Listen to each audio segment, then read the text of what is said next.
Salon Éco, de la Vigne et des Hommes, Jean-Michel Lamazerolle, RCF Charente.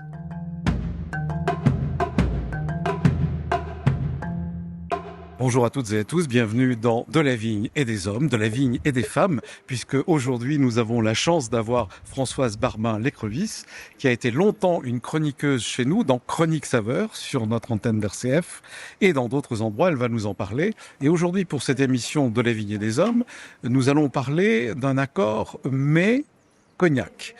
C'est plus original peut-être que de visiter les chais, mais en tout cas ça fait partie de notre culture ici en Charente autour du cognac. Alors nous sommes à La Rochefoucauld, en face du couvent des Carmes et du théâtre des Carmes, au Patio, qui est l'ancienne maison d'un Charentais illustre qui s'appelait Hérault de Gourville. On a déjà fait une émission ici sur le Patio et nous allons maintenant rentrer et puis parler avec Françoise. Bonjour Françoise. Bonjour Jean-Michel, bonjour à tous.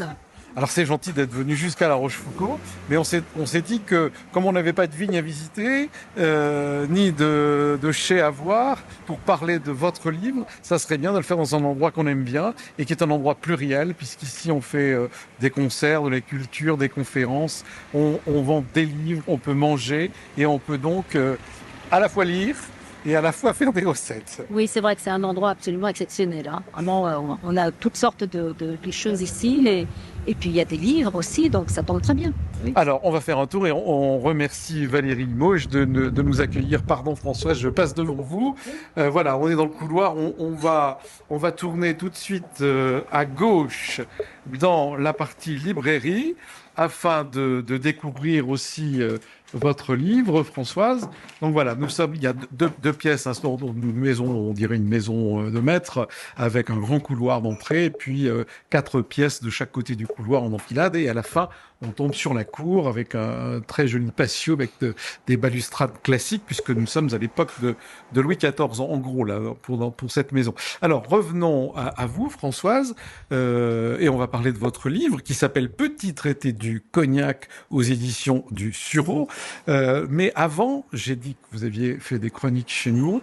Vous en avez fait aussi sur France 3 Nouvelle-Aquitaine, sur France Bleu, et 10 ans quand même sur RCF. Oui. Alors, vous pouvez nous raconter un petit peu votre histoire. On va déambuler, on va faire un gros plan sur votre livre, mais votre histoire pour nous dire d'où vient cette passion pour la cuisine, passion qui va des fourneaux à l'écriture. Oui, alors en effet, c'est une passion qui a démarré très jeune, grâce à ma maman, parce que je la voyais cuisiner. Et puis, j'ai toujours été fascinée par ces ingrédients bruts qu'on a sur une table. Et puis, une fois qu'on les a mis ensemble, ça donne complètement autre chose. Et j'ai toujours été intéressée. Et puis, j'ai grandi comme ça. J'ai fait avec ma mère, ensuite j'ai fait moi-même. Et puis, ce qui a été déclencheur, alors je notais toujours, moi, mes recettes.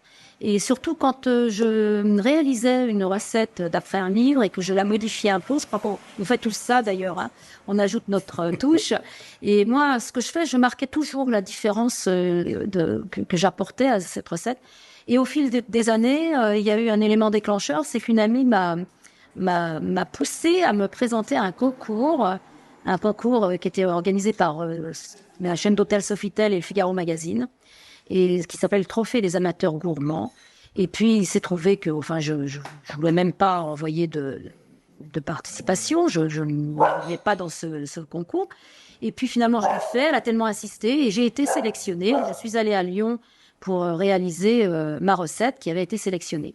Donc, j'ai le résumé. En fait, je suis allée une première fois, j'ai fini 3e, bon, pas gagné, mais sur le podium. 2e fois également. Et là, il y a un candidat qui me dit, si tu fais comme moi, j'ai fini 3e 2 fois, et la 3e fois, c'était la bonne. On a tous rigolé, évidemment. Et c'est ce qui s'est passé. La 3e fois, je l'ai gagnée. Et là, j'étais vraiment partie déjà dans l'écriture de mes recettes pour les publier. Et puis tout s'est enchaîné. Je me suis piquée au jeu, en fait. Et surtout, après, ce qui m'intéressait beaucoup, c'est sur l'histoire des produits, l'histoire des recettes, les producteurs aussi, parce que sans les producteurs, la chaîne, elle s'écroule. Hein. On n'a rien. Hein. C'est eux qui démarrent tout, les bons produits. Et voilà. Et j'ai continué l'aventure. Alors on va dire que ce casting et puis ce premier prix, on va tourner un peu dans la librairie, ça vous a mis le pied à l'étrier, ça vous a ouvert plein de portes et comment est-ce que tout d'un coup on est contacté ou on arrive pour faire des émissions, peut-être pas sur RCF mais sur France 3 par exemple? Ah bah écoutez, ça a été ça a démarré en fait. L'équipe était venue pour le Salon des littératures européennes. Je faisais une démonstration de recettes avec un auteur à ce moment-là qui venait, je crois que c'était de Belgique. Et puis l'équipe est venue avec celui qui réalisait des recettes à l'écran.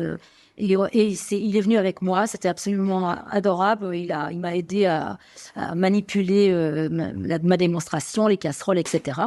Et puis voilà, ça c'est le producteur m'a proposé si je voulais intégrer l'émission. Donc c'était une belle histoire et puis on s'est liés d'amitié d'ailleurs, qui est indéfectible, qui est là. On a gardé le contact, voilà. Mais la pandémie a arrêté beaucoup de choses. Oui, vous avez même arrêté chez nous, mais on continue avec le même titre, hein, Chronique Saveur, avec un chef et puis de temps en temps des restaurateurs et vous-même aussi de temps en temps. Vous avez été aussi conseillère dans des entreprises. Conseillère, c'est-à-dire mon parcours a curieusement suivi un petit peu ce monde de la gastronomie et du vin, etc., et des spiritueux. J'ai travaillé pendant 11 ans avec une diététicienne internationale, donc c'est peut-être ça, je voulais dire, dans une société de restauration d'entreprise et publique aussi, d'ailleurs, il y avait un traiteur. Et donc, on a travaillé ensemble pour les fiches produits, etc., pour tous ces restaurants. Mais voilà, c'était dans ce sens-là. Et puis après, à titre personnel, oui, je pouvais effectivement apporter ma contribution lors d'événements et de conseils. Et puis dans des jurys aussi. J'ai eu le grand honneur d'être dans le jury au Futuroscope avec Joël Robuchon, qui était le président du jury, pour un concours de dessert, par exemple. Voilà, beaucoup de choses autour de la gastronomie, du vin et des spiritueux.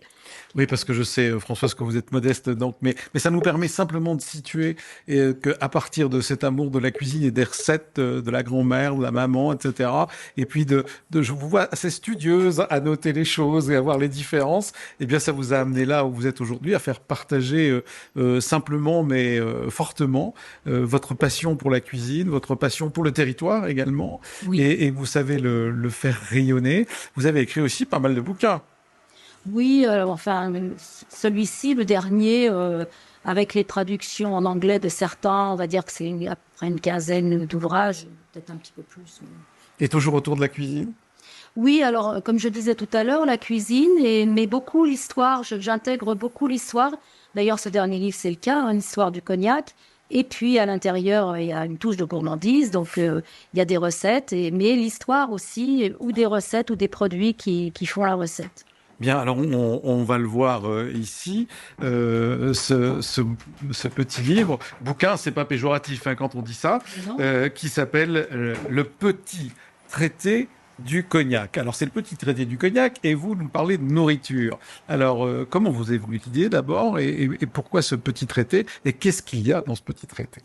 Alors, ce petit traité du cognac, c'est une collection lancée par l'éditeur, Petit Traité de. Et l'esprit de la collection, c'est l'histoire du produit qui est traité au fil des siècles. En tout cas, moi, c'est comme ça que je l'ai abordé pour le cognac, parce qu'il a une longue histoire, ce cognac. Et puis, il y a la touche de gourmandise qui est un choix éditorial de l'éditeur, et c'est très, très sympathique d'ailleurs. Des recettes, mais on n'a pas un chapitre histoire, un chapitre recette, non, les recettes sont intégrées au fil de l'histoire du produit qui est le conducteur de l'ouvrage. Donc elles ont, parce que ces recettes, elles ont aussi, comme je le disais, une histoire, soit la recette, soit le produit, mais c'est lié. Et donc, soit mes recettes, en fait, dans ce livre, elles ont parfois du cognac, parce que ça rentre dedans, mais elles n'en ont pas toujours. Il y a des recettes qui n'ont pas de cognac, mais il y a quand même un lien, évidemment, avec ce cognac, parce que dans ce cas-là, je suggère un accord mais cognac. Ça, c'est quelque chose d'important qui s'est développé à la fin du XXe siècle dans la région. On y tient beaucoup parce qu'on s'est aperçu que quand on déguste un cognac d'une qualité particulière pour accompagner le plat avec lequel on va le déguster, eh bien là, on découvre, le consommateur va découvrir beaucoup mieux les arômes et les parfums du cognac en fonction du plat qui l'accompagne. Donc, il ne s'agit pas pour la filière de remplacer le vin par le cognac, pas du tout. Mais c'est un moyen de mieux appréhender et apprécier les arômes du cognac. Ça, c'est très intéressant. Et par exemple, on s'est aperçu, vous savez, dans les pays du Nord, avec des plats de poisson et poissons fumés, ils vont consommer volontiers de la vodka glacée, du schnapps, enfin. Eh bien, un cognac VS ou VSOP qui est glacé, c'est-à-dire qui séjourne au congélateur au moins 12 heures, va avoir une consistance différente, un peu plus sirupeuse, et les arômes vont se fondre, et c'est absolument remarquable de déguster ça sur ce genre de plat, hein, même poisson fumé ou même entrée de poisson. Donc tout ça, ça se découvre effectivement au fil de ce livre, mais de beaucoup d'autres producteurs qui aussi expérimentent ça. Alors, ça veut dire, Françoise, que là, ça serait, on consomme du cognac en accompagnement du plat. C'est pas trop notre habitude. Non, c'est pas notre habitude. C'est pas comme en Chine, hein. Vous savez, en Chine, ils boivent volontiers une bouteille de cognac à 4 au cours d'un déjeuner ou d'un dîner plutôt d'affaires, hein, bien sûr. Mais Là, je dois dire que l'abus d'alcool est dangereux. Hein. Oui, on peut le dire. C'est, comme je dis en livre, c'est une question d'habitude. Hein. Il faut être habitué aussi. Hein. Les Européens qui vont là-bas et qui doivent suivre ça, ils finissent pas toujours très bien. Bon, alors, j'aimerais que, puisque vous en parlez, vous l'ouvriez, ce livre, parce que moi, j'ai les mains prises. Hein. Oui. J'en profite pour saluer Solène Pitot et Nathanaël de Feuillet, qui sont à la prise d'images. Et pour ceux et celles qui vont nous regarder sur Télé 16, d'ailleurs, je les invite.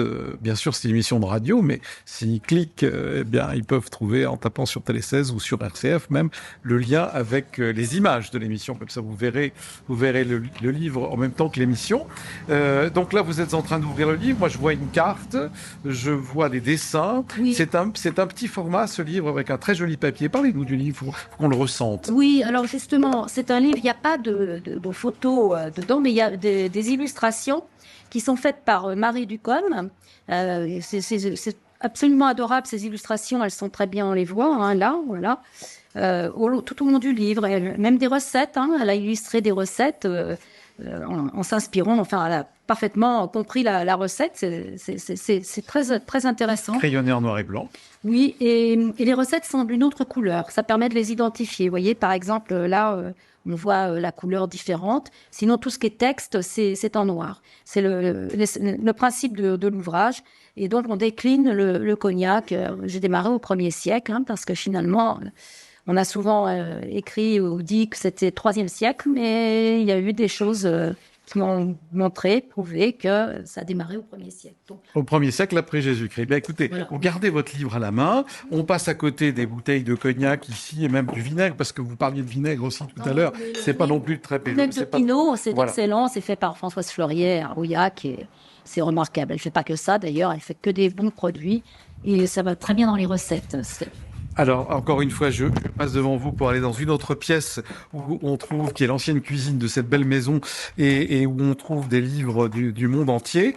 Et je me dis que comme le cognac voyage dans le monde entier, c'était bien de passer ici. J'ai envie qu'on s'assoie 2 secondes dans le canapé devant la cheminée. Ça sera un peu plus compliqué pour la prise de vue, mais on va quand même y arriver. Voilà, Françoise, donc on est assis maintenant pour que vous puissiez ouvrir votre livre. Et on était au 1er siècle après Jésus-Christ. Et qu'est-ce que vous avez découvert? Parce que vous disiez, on dit souvent le 3e siècle, mais là, c'est au 1er siècle. Il faut lire le livre. Ah ben, tout à fait, oui. Je redis le titre, hein, Petit traité du cognac aux éditions du Sureau. Voilà, c'est ça, les éditions du Sureau qui sont à Gap. Et comme je disais, qui ont cette collection avec beaucoup de titres, petits traités d'autres, tous très intéressants. On y découvre beaucoup de choses. Parfois même, il y a des auteurs qui ont découvert qu'il y a des choses établies depuis très longtemps. Et par exemple, le petit traité de la pomme de terre, il faut aller lire ça. Le petit traité du camembert aussi. Il y a le petit traité de haricot également. Enfin, je peux pas les citer tous parce qu'il y en a beaucoup. Mais c'est une collection vraiment attachante. Oui, j'aime beaucoup cette collection. Et je suis honorée de pouvoir l'intégrer avec ce petit traité du cognac. Bon, alors, revenons à notre cognac. Vous découvrez, 1er siècle, qu'est-ce qui vous a mis sur cette voie et comment, dans le livre, vous nous amenez à cheminer dans le monde du cognac à travers vos recettes? Eh bien, parce qu'en fait, les recettes, comme je disais, elles ont toute une histoire également, où les produits en ont une, et elles s'intègrent finalement dans le courant de cette histoire du cognac. Alors, parce qu'on a des produits liés au terroir cognacais, enfin de Charente-Maritime.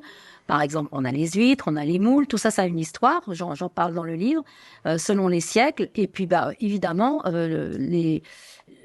au fil des siècles, les gens qui utilisaient ces produits de la région, du terroir, ont associé les autres produits. Ça a été le cognac, beaucoup, beaucoup.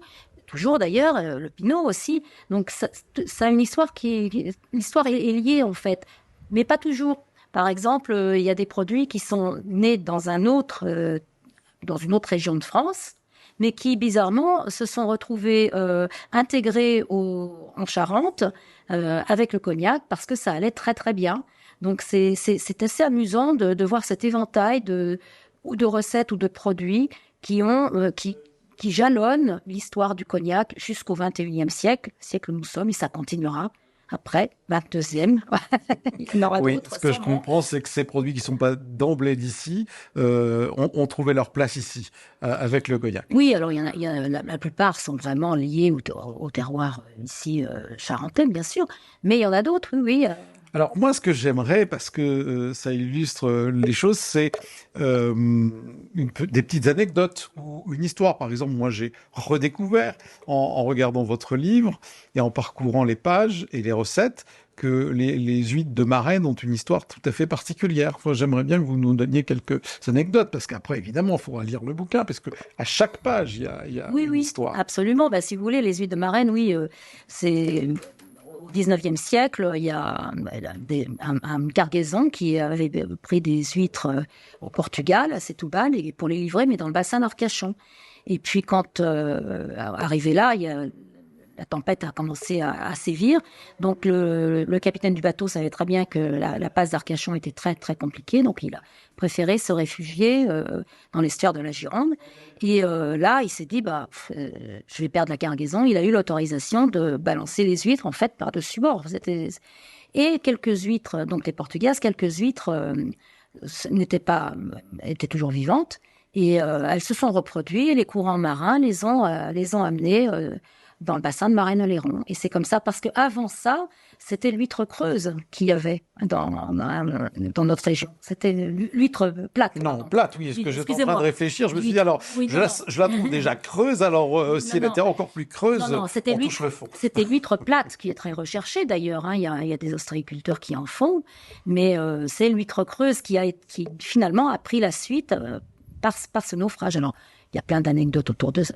Enfin, l'histoire, on peut la détailler, mais là, on va faire plus court. Mais voilà comment ça s'est passé. Et d'ailleurs, et puis après, il a fallu, bon, alors, ça c'est l'histoire, il y a eu des épidémies, il a fallu aussi faire des importations, enfin. Et c'est comme ça on a importé ce qu'on appelle improprement huître japonaise, parce que, en fait, elle venait aussi du Canada. Mais ces huîtres ont eu vraiment tout un parcours. Elles aussi, il a fallu que le cognac, beaucoup de gens se sont battus pour ce cognac parce qu'il y a eu le phylloxéra qui l'a décimé.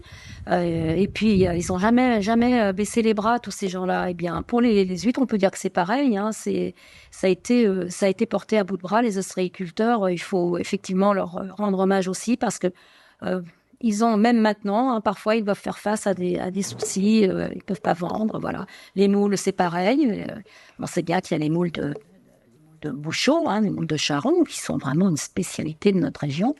Et puis, bien sûr, selon les recettes, on a ajouté du cognac ou du pinot, voire les deux aussi. Donc, c'est tout un tas de choses à découvrir ou à redécouvrir. Alors, puisque vous parlez de ces huîtres, est-ce que vous pouvez nous dire comment, dans votre recette, vous avez ajouté, mis le cognac pour que ça fasse une recette d'huîtres au cognac? Alors, pas toutes au nom du cognac, mais il y a juste une petite anecdote qu'on peut partager ensemble. Simplement, quand on déguste des huîtres, alors il y en a qui les dégustent nature, sans rien, mais souvent c'est une goutte de citron ou un petit peu de vinaigre à l'échalote. Eh bien, essayez juste deux gouttes de cognac XO que vous déposez sur l'huître et vous verrez comme c'est formidable de déguster l'huître de cette manière. Et voilà, une association, l'huître de bassin de Marennes-Oléron et le cognac XO. XO pour le coup là, puisqu'on n'a pas de cuisson, donc on le dégure un peu, ça va très très bien, c'est très doux. Alors, quand on parle d'XO, pour celles qui nous écoutent, qui nous regardent, c'est quand même un très bon cognac. Oui, c'est ça, ça fait partie des voilà, qualité supérieure des 10 ans milieu. Alors là, il y a une réglementation, hein, le VS, VSOP. Alors tout ça, c'est des VS, c'est Very Special, VSOP, Very Special Old Pale, bon tout ça. Et puis après XO, Extra Old. Pourquoi tout ça, ces appellations en anglais? Eh bien, parce que effectivement, le cognac a été, les maisons ont été très impactées par les Anglais qui adoraient le cognac, qui venaient le chercher, comme les gens du Nord hein, aussi. Et puis, et ce XO, donc, il a une réglementation, c'est minimum 10 ans, 10 ans. Il faut savoir que les maisons, toutes, vont bien au-delà de la réglementation, toujours. Alors, on vient de parler du cognac et puis son petit frère, le Pinot. Est-ce que vous auriez aussi une anecdote sur un produit, une histoire et le Pinot dans vos recettes, donc votre recette là? Oui, alors le Pinot, il a une histoire évidemment qui est plus une légende, hein, mais qu'on raconte, qu'on aime bien raconter parce que les légendes c'est toujours agréable. Et donc moi j'ai développé une recette qui est dans ce livre d'ailleurs. C'est une gelée de Pinot au piment d'Espelette. Piment d'Espelette, c'est la Nouvelle-Aquitaine. Nous en faisons partie maintenant de la Nouvelle-Aquitaine. Alors, pourquoi pas associer les produits qui vont bien ensemble. Et cette gelée de Pinot au piment d'Espelette, elle permet d'accompagner des foie gras. On a des élevages de canards et d'oies grasses dans notre région. Donc, ça permet aussi d'accompagner des terrines, des pâtés. C'est facile à faire. Voilà. Donc, une nouvelle recette qui associe les produits de Nouvelle-Aquitaine. Bien, alors on ne donnera pas la recette parce qu'il vaut mieux la regarder et la lire dans votre livre, bien sûr. Oui, mais bon. Et puis, on parlait tout à l'heure, quand on était dans l'autre pièce, où il y a aussi des bouteilles exposées qui sont en vente, du vinaigre si particulier. Qu'est-ce que vous avez fait avec le vinaigre découlant de ce cognac? Oh, écoutez, je m'en sers dans pas mal de recettes pour déglacer des sauces, par exemple. Et puis, dans cette fameuse gelée de Pinot au piment d'Espelette, je mets un peu de ce vinaigre de Pinot. Mais bon, si on n'en a pas parce qu'on est dans une autre région et qu'on a du mal à le trouver, on peut s'adresser à la conserverie Françoise Fleurier à Rouillac, hein, à l'Expédie. Mais sinon, et si on n'a pas eu le temps, eh bien, on remplace par du vin blanc, par exemple. Donc, je donne toujours cette possibilité de faciliter les choses. Mais ce vinaigre de Pinot va dans vraiment, on pourrait le goûter à la petite cuillère. Hein. C'est absolument doux et c'est très très bon, oui. Donc, il va dans beaucoup de recettes. En déglaçage, bien sûr. Alors, des fois, on fait des dégustations d'huile d'olive et on voit combien elles sont différentes. Eh bien, je suppose que le vinaigre, c'est pareil. On pourrait aussi parler du baume de Baudeville, etc. Bien sûr, aussi le baume de Baudeville, bien évidemment. Il y a beaucoup de choses à découvrir hein, dans notre région, bien sûr. Alors, maintenant, puisque vous parlez d'accord, mais cognac, tout ne se marie pas avec le cognac, évidemment, mais quelles seraient les grandes lignes et comment faire quand on ne sait pas pour marier un cognac et quel genre de cognac avec quel genre de plat? Quelques exemples comme ça pour nous aider à aller dans cette culture que nous n'avons pas finalement. Alors, vous savez, oui, on peut donner des suggestions et orienter, mais moi, je dis, c'est dans ce domaine-là, c'est comme dans beaucoup de domaines, beaucoup d'humilité. En fait, c'est pas parce que soi-même on préfère, là on parle des accords cognac, hein, mais cognac, c'est pas parce que soi-même on préfère tel cognac avec telle recette il faut, je donne des idées dans mes recettes, mais je le dis bien au début, ce ne sont que des suggestions. Il faut vraiment que chacun fasse son expérience comme il a envie. Et d'ailleurs, moi, j'invite aussi à un moment dans une recette à proposer à vos hôtes, des cognacs différents, mais vraiment différents. C'est peut-être un jeune cognac et un cognac plus vieux, et voir la réaction de chacun. Et vous verrez qu'il y a des chances que autant de convives, peut-être autant de préférences. En tout cas, ça met de l'ambiance. C'est très sympathique, c'est très chaleureux. Mais c'est vrai que par exemple, on va avec un fromage par exemple bleu, un XO va très très bien aller, ça c'est sûr. Mais peut-être que quelqu'un d'autre va préférer un cognac jeune, peut-être frappé. C'est vraiment le goût de chacun qui doit l'emporter. Il faut pas imposer. On peut donner une ligne directrice et d'ailleurs au PNIC ils le font et ils ont des recommandations et c'est très très bien parce que ça permet de démarrer un petit peu son choix et après chacun va mieux appréhender les différents cognacs et pouvoir faire lui-même l'accord qu'il souhaite. C'est ça qui est important. Mais écoutez, c'est sur ces paroles d'accord et de peut-être nouvelle culture autour de la cuisine, des plats, de leur histoire et puis de la dégustation avec modération du cognac au cours d'un repas. On met plusieurs bouteilles sur la table avec du jeune, avec du frappé, avec d'autres petit peu plus vieux, puis on fait des comparaisons et puis c'est presque comme un jeu. Et du coup, eh bien, on a une animation à table que nous allons nous quitter. Françoise Barbalet-Crevis, merci beaucoup d'être venue au Patio aujourd'hui à La Rochefoucauld pour nous parler de ce petit traité du cognac que je vous invite, en plus il est très beau, à acheter, à découvrir pour les fêtes et puis même pour toute votre vie et que vos petits-enfants puissent le retrouver un jour dans la bibliothèque. Merci à vous. À bientôt Françoise. À bientôt, au revoir à tous. Et moi je vous dis au mois prochain pour une autre émission de la vigne et des hommes. À bientôt.